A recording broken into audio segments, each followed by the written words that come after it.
Is January. Good evening, everyone. It is January 9th, 2024, and the time is 6:06 p.m. I now call this meeting of the Urban Design Commission to order. Pursuant to Chapter 2 of the Acts of 2023, this meeting of the Urban Design Commission is conducted via remote participation. We will make recordings available upon request as soon as possible after the meeting.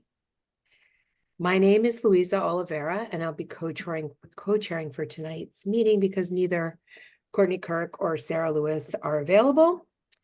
We'll start with a roll call of the commission members present. So when I call your name, just let me know that you're here. Frank Valdez.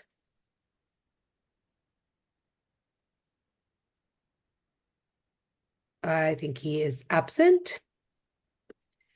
Andrew Arbach.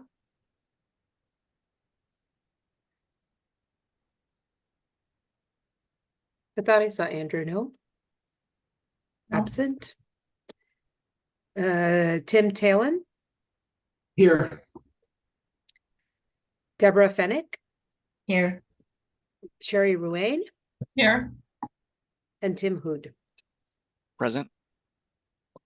Perfect. So I think we have a quorum and we can continue on the agenda. So general business, our first order is the approval of the December 12th, 2023 meeting minutes. If anyone has any comments or things noted in sections that need correction, please let us know now. There were a few comments that I had made with track changes on in the document. I don't know if that's the best way to do it or not, but is it possible to pull that up so everyone can take a look at those? Madison, I'm going to defer to you. Yeah, Madam Chair, let me see if I can pull those up real quick. I did see Tim's email.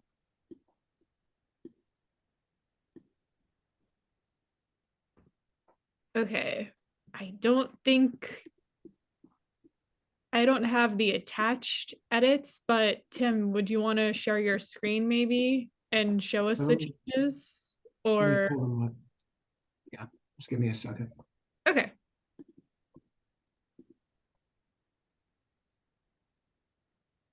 You want to make you co-host so you can share your screen.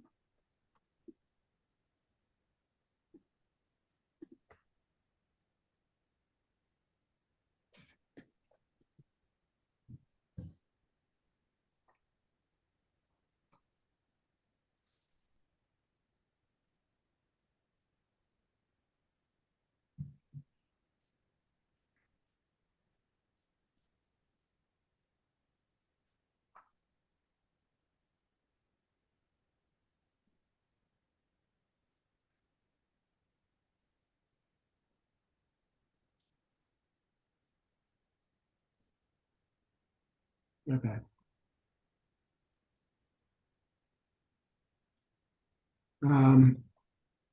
So just clarifying the votes that we took, we adopted a priority design guideline or identified the priority design guideline. But I just wanted to be clear, what we had discussed was that priority design guideline that's the priority design guideline that says that discourages the use of horizontal or vertical board shingles. We had specifically noted that the horizontal shingles would be acceptable as proposed, but subject to the design guidance below. So just clarifying that. And then it seemed like the design guidance was broken up into, two pieces. So just pulling all that together.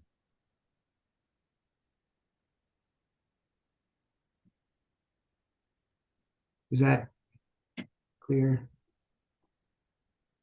Yep, that's clear. Yeah, I read through it. I didn't have any comments. Yeah, and I agree with the modifications, Tim. For sure. Okay.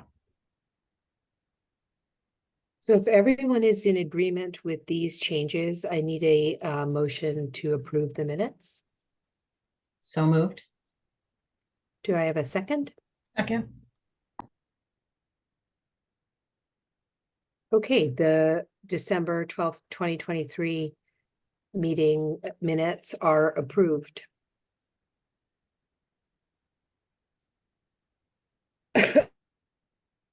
Do we have to Um, vote on that? oh, yes, I'm sorry. You absolutely have to vote on that. Yeah. So we had someone made a motion and someone seconded, and please raise your hand if, or we have to do a roll call vote. Let me go through real quick. Sherry Ruane, Yes, approved. Deborah Fennick, Yes. Tim Talon. Yes, I have Kristen Patino, but I'm guessing that's a member of the public or one of the design teams. She is the minutes taker. Okay. And then Tim Hood. Yes. Okay, so the minutes are unanimously approved. Moving on then to the design reviews. We have a design review for 382 McGrath Highway. I'd like to remind the applicant that they have 20 minutes to present. This project is in an MR4. It's a residential building. We are voting tonight on the massing and the facade, the design guidelines, and any additional design guidance. There was a consensus for the applicant team to move forward with option 2, but there was not an official vote. So unless I'm mistaken, the applicant is coming before you for a second time to continue the conversation. All right, will the members of the applicant team please raise their hand and I will promote you?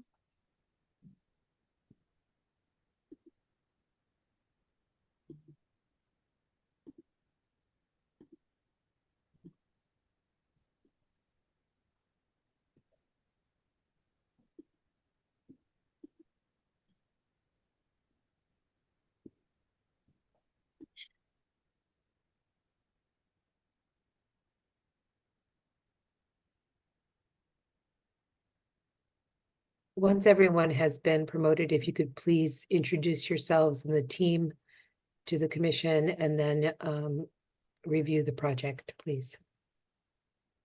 Hi, good evening, everyone. This is Haosen Zhang. I'm the architect for this project. And we also have Wen Jie tonight with me in the architecture team. And I believe we have the landscape team joining us as well. Good evening, everyone. Can the landscape team introduce themselves, please? Would you mind telling me the landscape team's names so that I could maybe promote them? They didn't raise their hand when I. Do we have Michael? Let me see his last name. No. He might just be running late. If I see him pop in, I can promote him. Okay, that's great.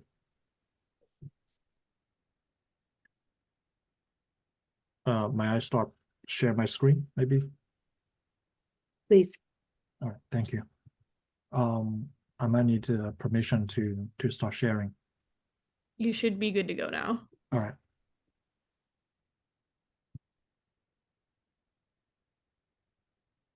Okay, let me know if you can see my screen. All right, perfect, thank you. So, all right, thank you for having us tonight, and good evening, Madam Chair and committee members. This is our second meeting for the 382 McGrath project. So as Madam Chair mentioned, last time we have a agreement on the proceed with the option 2, and we are with our development, we are working on a few comments that we have from last meeting. The comments are to provide a 12-feet sidewalk setback, as well as clarify the relationship between the existing and the proposed building, because this is essentially addition project instead of a new construction. And the third one is to provide some material samples and images to clarify the facade designs. And the last one is to determine the transformer location. I'm assuming we're having maybe like 40 or 400 amps power supply. So we're probably gonna have a place for the transformer on the street electrical poles. So a few updated renderings. It's I would say it's very subtle because the place we made the update is the front entry as well as the 12-foot setback. Here you can see the difference between the previous one and the current one. Basically, we moved the facade for the lower level back about 2 feet to satisfy this 12-feet setback from the sidewalk. As you can see, most of the rest part of the building still remain the same design, the same proportion, and same materials. For the roof deck and some of the landscape design, landscape elements, I would defer to Michael. Hopefully, he can join us later to give more information about that. The second part is to clarify which part of the building is the existing and which part is the addition.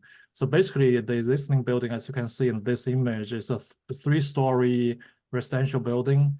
And basically, what we did is because it's in MR4 zone, we can basically add another story on top, which is this one.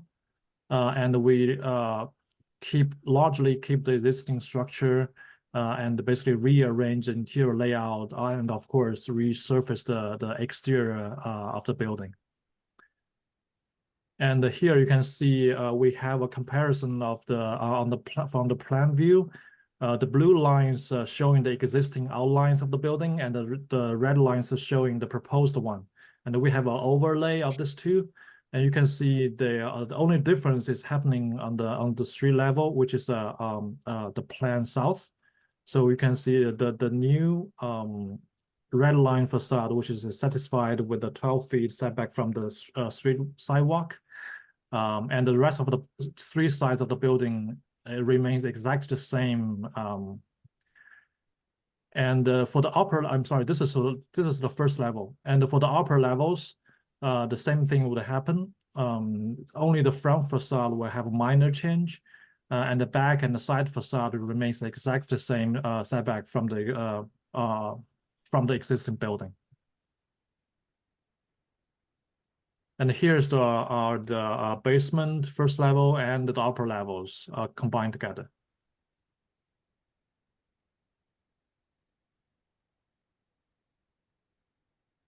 All right, so the level 4, which is the new addition, is the totally new level. So it's as you can see, it's all red.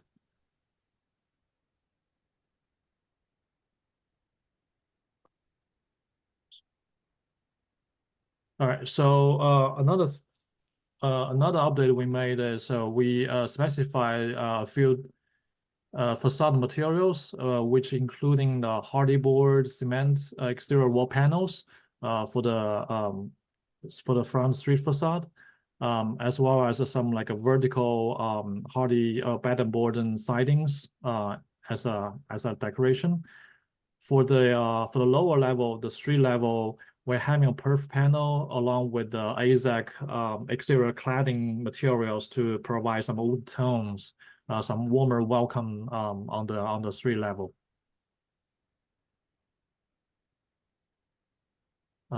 Any questions?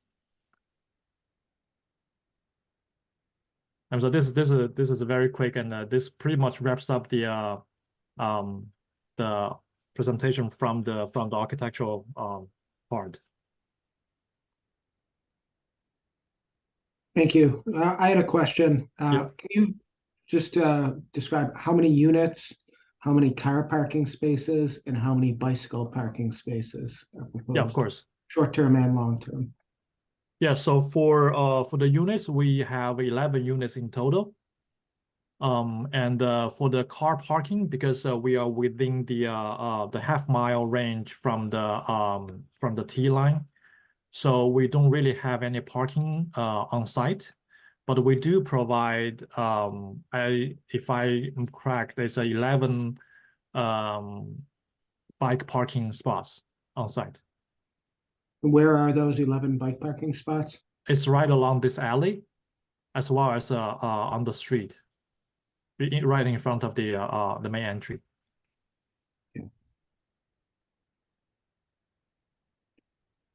So one of my comments would be that zoning requires one bike parking space per unit. In addition to that, it also requires short-term bike parking spots. I'm sure the racks that are along the street would meet the definition of short-term bike parking. But there's specific requirements for long-term, Okay, including that they be undercover. I see. It looks like these are open to above. I think it's especially important, since there's no vehicle parking here, that there be very high quality and accessible bike parking provided. I'd suggest within a designated bike parking room within the building on the ground floor so that it's easily accessible. Understood.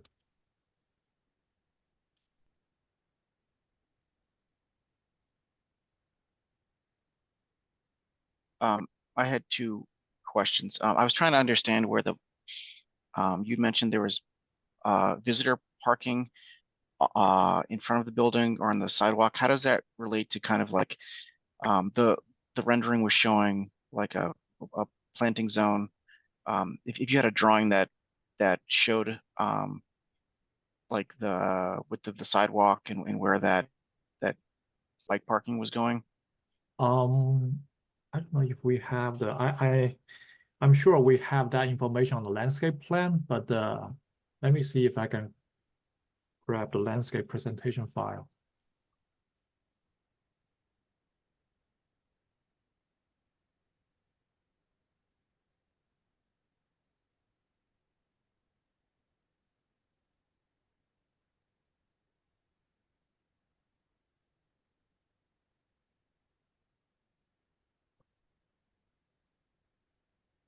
All right.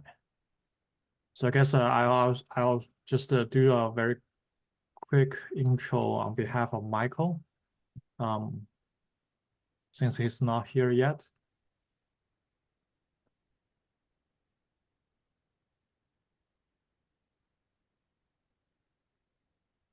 So in addition to the bike parking space in this alley, we have several bike parking spots right in front of the building along the sidewalk, which is shows right here.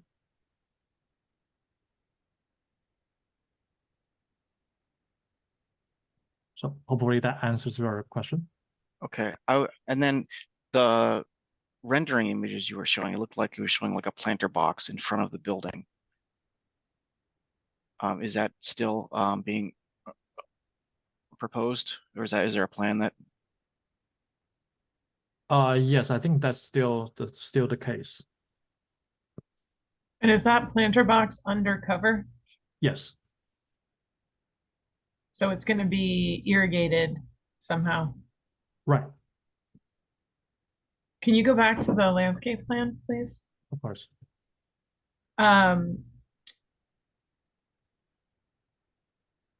Curious why there's no street trees provided?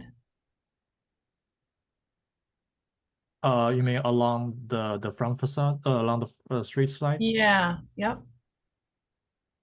So I guess the dash line is basically outside of our property.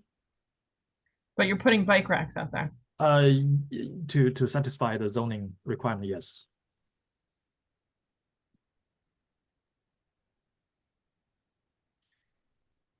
I mean, unless there's anything prohibiting you from putting street trees, that would be a recommendation Okay.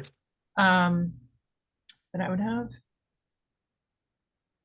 And as far as paving choice, why not pervious pavers inside the property line? You're doing, yeah, why not pervious pavers there? I guess that's a great question for Michael.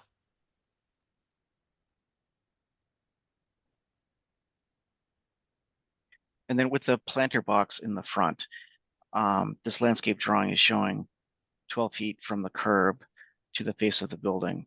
How far does the planter box project into that? I think it's a 2 feet plant box. Well, he need to, the landscape we need to update this plan reflecting the planter box, yes. So I actually, I have questions, and I think I brought this up at the last presentation, but do you have any context drawings?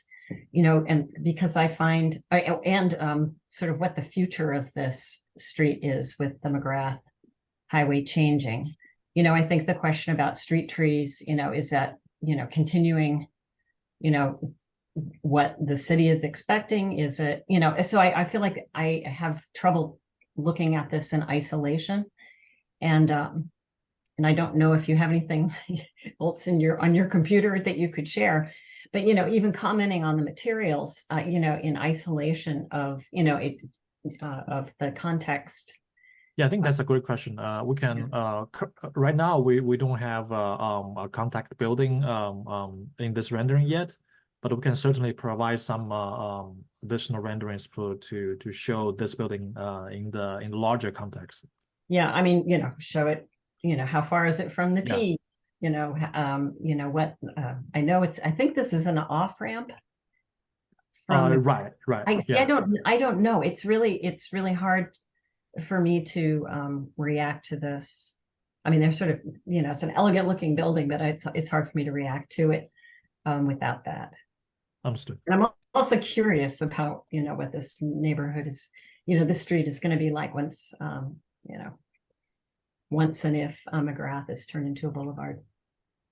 Yeah, I agree. I think a larger site plan that shows more context and adding at least the adjacent two buildings to the renderings, so you get a sense of scale and materiality. One question I had, if you go back to the landscape plan, Yeah. it appears that there are two steps leading up to the front entry, and there's a secondary entry coming off of the trash area, and then an internal ramp leading to the lobby area. Is the intent here that that is the accessible entry into the building through the trash area? Yes, this will be the accessible, yes. Where will the dumpster be in that? In And the white box. You're going to provide a 36-inch path from the street by the dumpster into the building. I can tell you that the Architectural Access Board would not consider that an equal entrance. Agreed.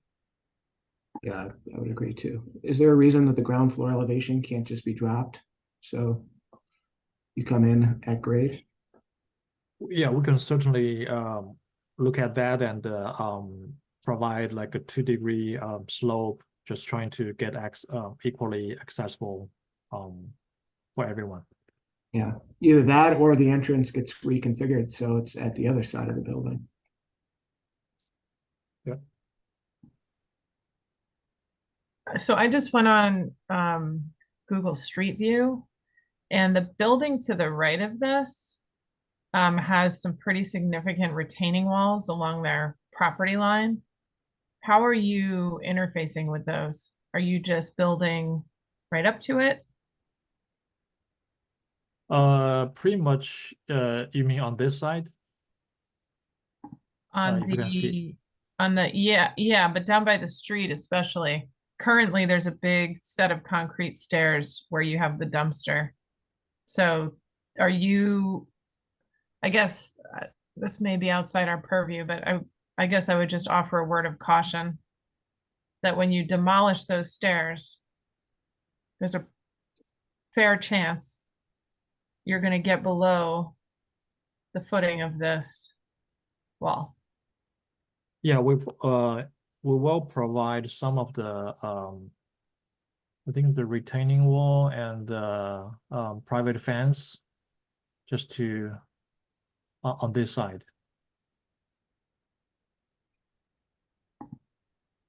It's a similar condition, not as dramatic, but on the other side Yeah. of the building. Right, yeah. And there's a lot more flat area being provided here. It's actually kind of a significant surface that's going to be created. Yeah, From the trash area to kind of like the area, what is the ground surface doing? Is there Yeah. another retaining wall south of the area well? And then there's a, that's like, looks like it's like quite a distance up, or it might need to be. I can't tell from this drawing what grade is doing. You mean Yeah. right here? You mean right can here? you zoom in? Are those spot elevations in the red text?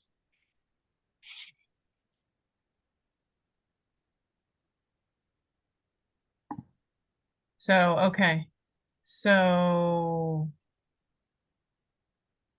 it's only a 1 foot wall at the, I don't know which top of wall is which. Just seems like the walls along both sides of the property are going to be very, very tall because you're maintaining, even by the bike parking, 100.86. Yeah, I mean for the bike parking part, yeah, I think that we have a pretty significant retaining wall there. But for the other side, we probably will maintain largely the existing topo. So it'll be maybe less substantial than the other side. Okay, I don't know if you can maintain the existing topo. It looks incredibly steep.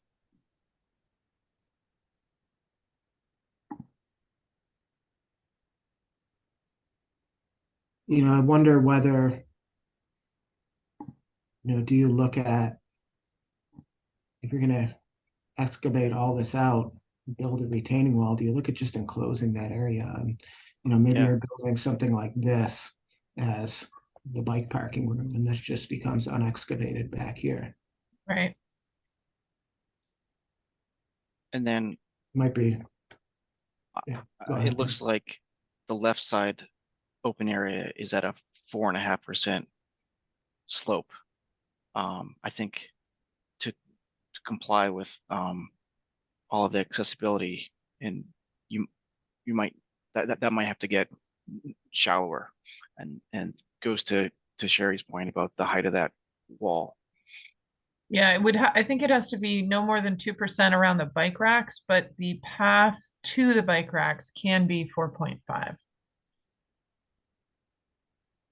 As long as you're not accessing it laterally.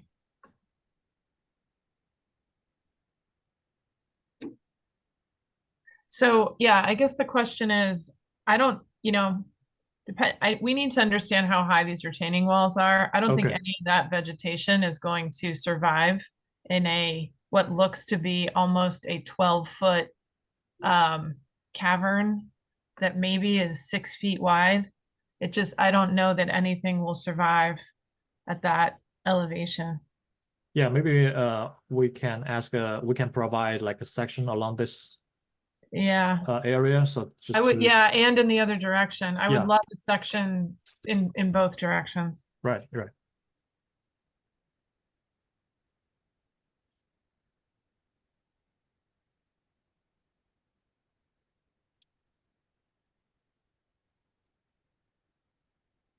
So I think there's a number of comments that the commission has made. We need to come back and address. But I did also want to talk about the materiality Right. a little. Can you talk a little more about the perforated metal panel that you're proposing for the ground level? Does that have an openness? And are we looking through and seeing another material behind it, or is it one composite material? So it has openness. Roughly, it's about like 45% open. So basically, from the rendering, you see this as like a one material, but this part is essentially the gate to the dumpster. So in the where the number 4 shows, you can actually see through it. And from along right next to the windows and the actual building part will be some material at the back, just maybe the dark gray materials. Okay. So it's applied, it's set off of the facade of the building. Yeah, It's kind of a decorative cladding over right. something. But you're able to actually see through it where you have the number 4 and the doors. Exactly. Yes. So it's not really accurately. So there's a frame, a metal frame or something. Yep. Yep.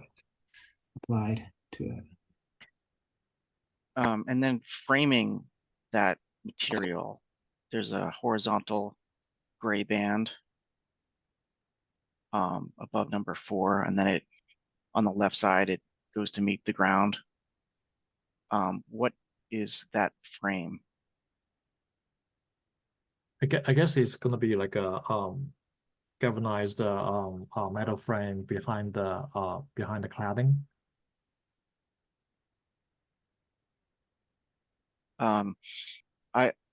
I was speaking to kind of like at the podium, there's a horizontal gray band just above the windows. Oh, you that mean right runs here? from number 2 all the way to the left side of the screen, and then Oh, this guy. yeah. So this one we essentially will be cladded with the aluminum material. That's basically a soffit or a fascia materials.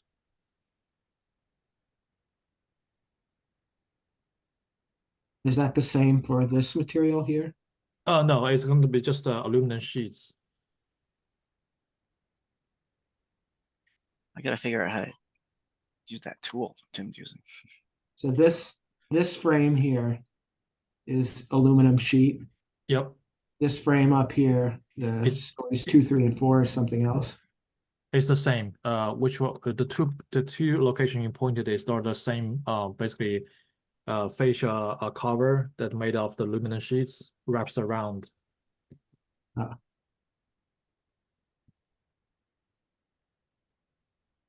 And there's that transition on the side to a different material.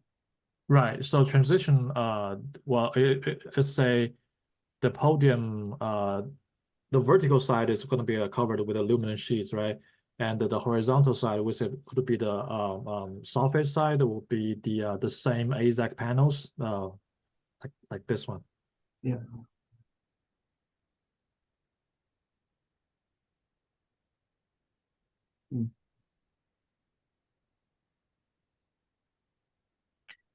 So that perforated metal panel, does that turn the corner into the entry door as well? No. It's just a single phase facing the street. Yeah, there will be a solid wall on this side.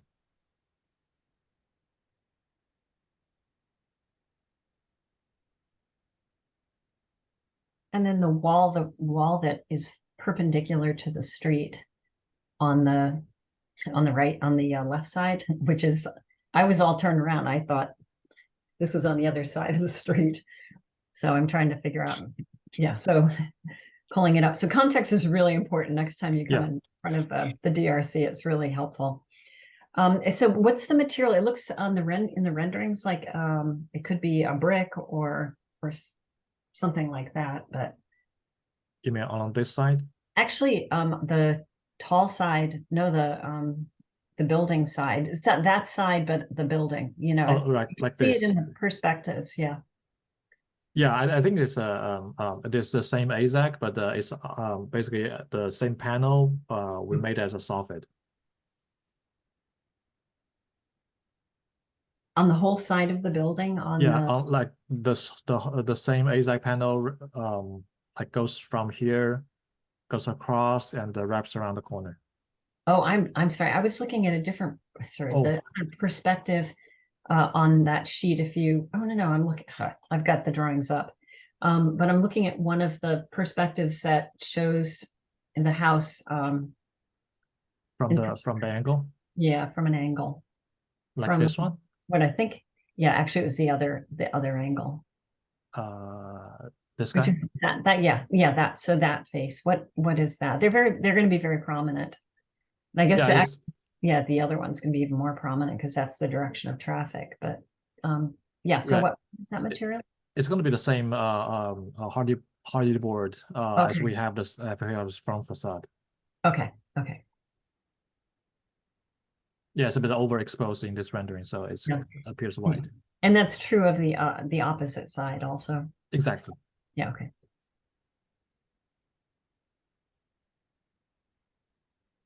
Well, I guess maybe I'm confused. I'm gonna use my arrow again. Yeah. Because we have hardy plank here. We have hardy plank here. We have something else right here, right? This piece. Right. If you don't mind, let me switch to the materials slide. So essentially, they are the same. They're the same material, but with different texture. This kind of a hardy board came with, as you can see, some horizontal texture.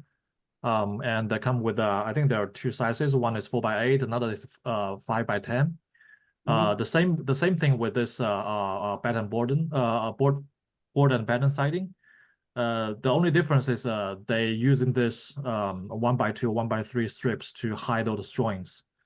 And we will have like a metal Z clips or something to basically for the joints.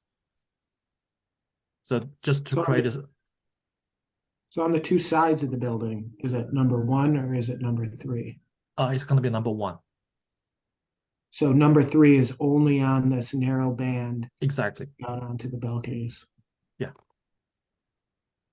Why, can you talk to that decision a little? Why not carry the 3 around the corner?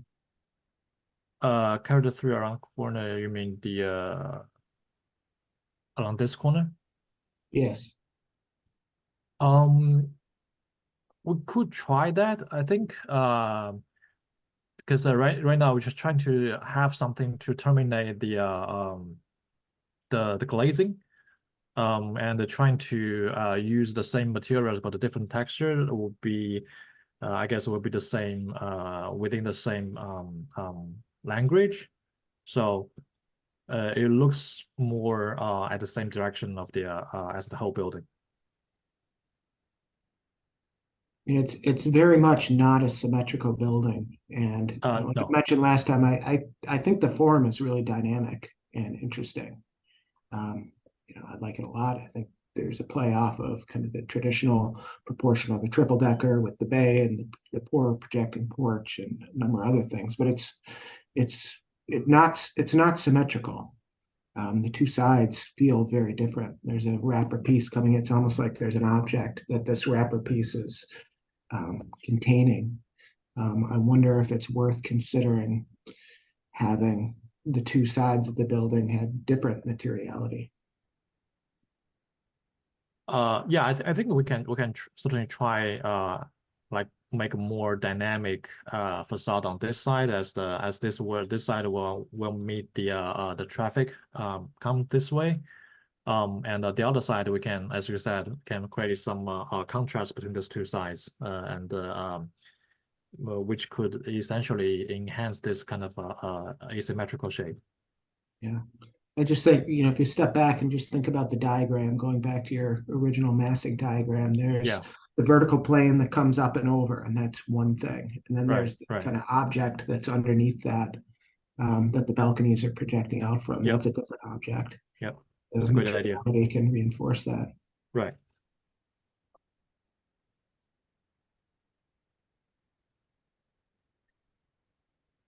Could you go to your elevation sheets? Yep. This one? Yeah, so just getting back to trying to understand the facade and the grade.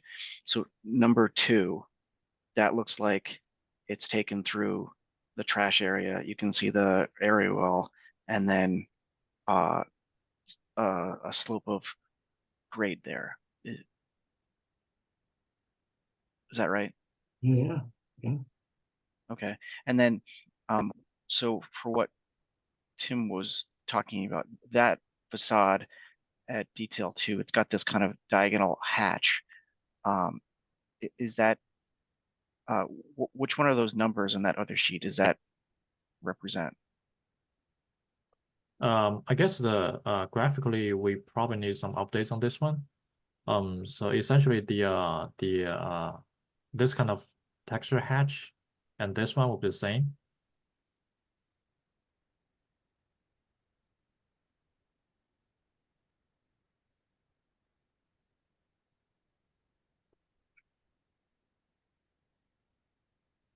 Okay, and that's just a one pattern and color of a fiber on cement. So that facade you're saying would match detail 4 at the south, and that.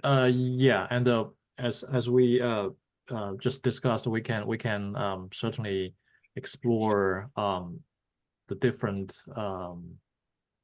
materials on this facade and this facade just to emphasize the massing ideas. Okay, and then the fenestration, it looks like they're not stacking.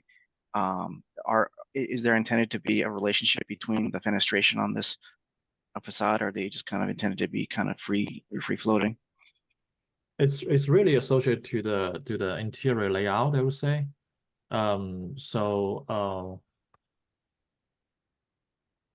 see. Mhm. Yeah, we have sorry, we have lines cover the exterior wall.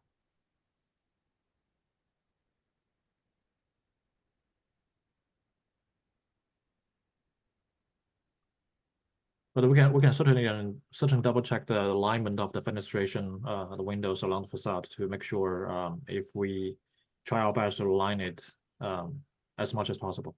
And I can't tell, are these like a casement window, or are these like a fixed window, or it's hard to tell kind of like the articulation of what's around the window, what the windowsill is, kind of like the architecture of the wall versus the trim and the window. Yeah, I mean most of because we are shooting for the net zero, and I guess the casement is the best choice for us.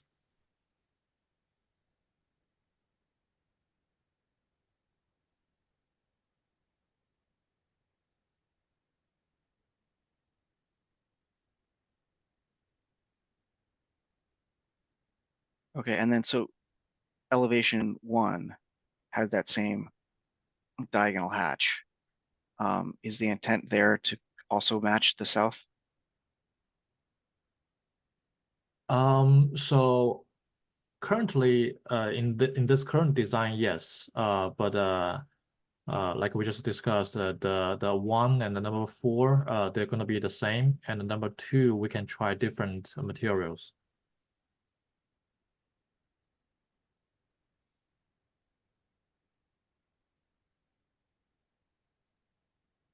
Okay, and then I was asking about, you can see in the south elevation, that kind of metal frame that you had mentioned. It's kind of running horizontally above the podium. When I was looking at the renderings, it looked like that wall, it was open and you could see kind of back into the bike area, and that wall was running continuously into that back area. I was wondering, if you're on the street and you're looking down there, what are you looking at? Is that going to be, You mean like this? yeah, that wall that runs from the sidewalk back to the bike area? What is that just intended to be a painted concrete? Well, I think that this is gonna be 2 parts, essentially. So, yeah, the rendering doesn't really capture everything, but let's see if I have a better view.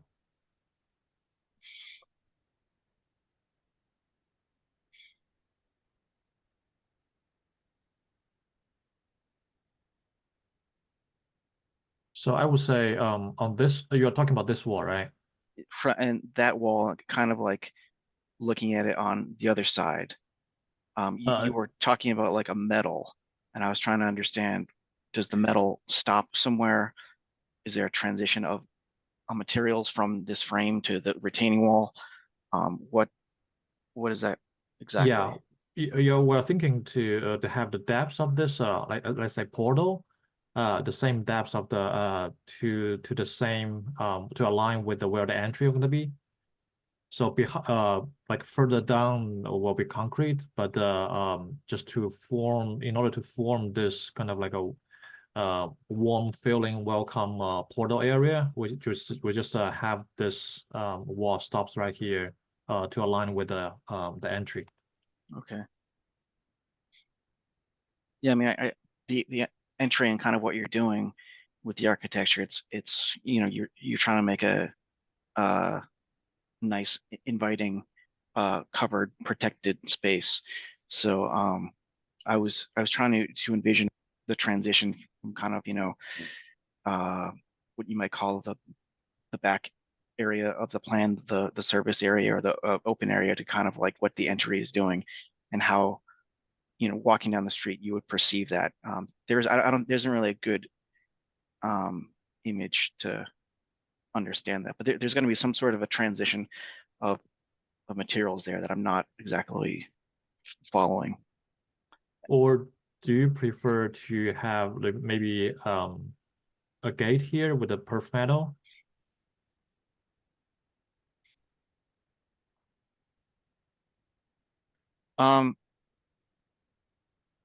I think that would be okay. I think that the tenants might like some security there. I think there's been a whole bunch of comments on the ground floor plan, and it's gonna need to be reconsidered.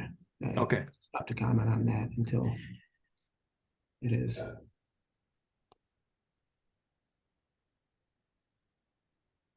Yeah, we will definitely circle back to with the landscape designers and provide updates. And Yep. then can you comment again on the transformer? Did you receive confirmation from Eversource that you can have a pole mounted No, transformer? that's something we still need to work with the service provider. Because from the Google image there is a post right here, roughly.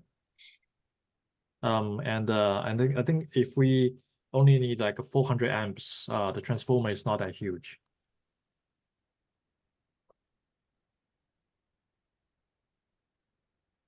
So, in your coordination with the service provider, where are you in those discussions?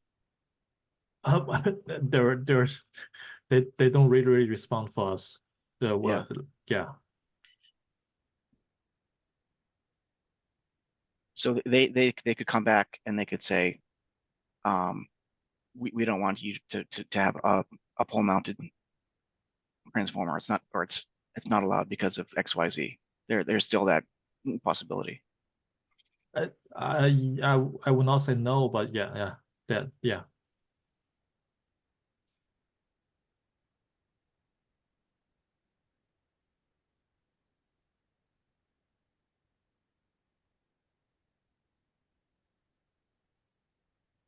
Yeah,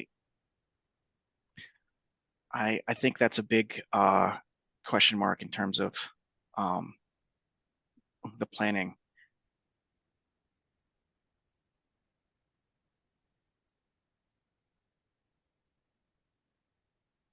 Yeah, we can. Yeah, we'll keep trying to get more information regarding this transformer locations, because it's basically right in front of the building. Yeah, it's a pretty important area.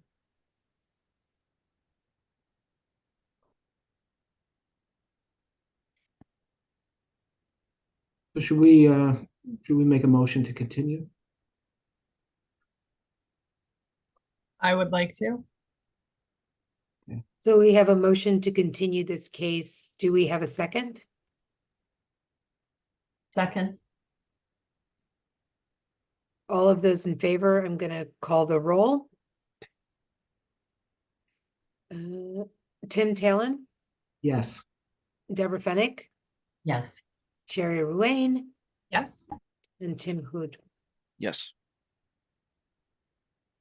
So we have a motion that the applicant return to the UDC with some updated drawings and some answers to the questions. So we would like to ask you to do that. Certainly.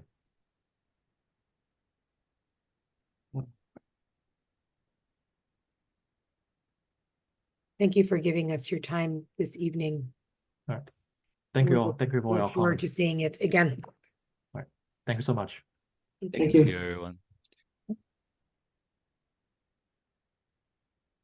I believe this is the only case we had to hear today. Is that right, Madison? Yep, that's correct. So thanks for bearing with me on my rusty chair duties. I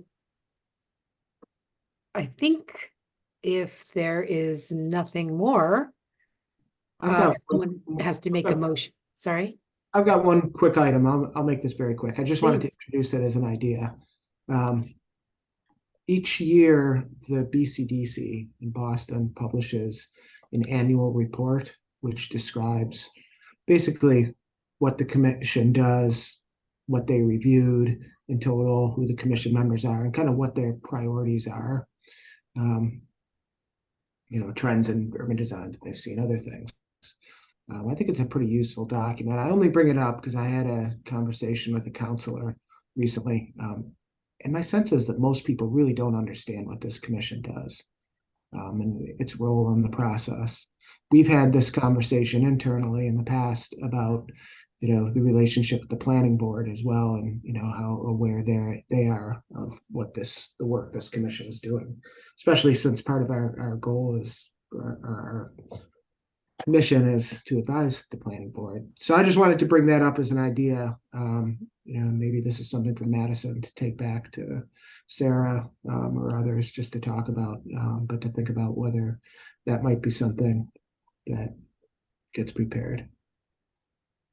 Because I think it would be very helpful for others outside of this commission just to understand what we do. I served on the Somerville Bicycle Committee 10, 12 years ago. And we started doing an annual, nobody knew, the bicycle committee, obscure group of people, started doing an annual report and provided it to the city council and had a whole different level of engagement with bicycle planning and bike facilities, and just because of that understanding of what the committee was working on and doing. So it could be a vehicle to help engage people in urban design issues too. So I'm going to post the link to the BCDCs in the chat. Everyone can take a look at it. And maybe we can take Thanks. that again another time. So Madison, will you please bring that back to Sarah? Of course, yeah. I'll discuss that with her. I think it's a good idea. Is there anything else that anyone would like to discuss? Sorry, Tim, did you already put that link in the chat? I didn't see it. Okay, I've got to do it to everyone. Okay. There. Oh, okay.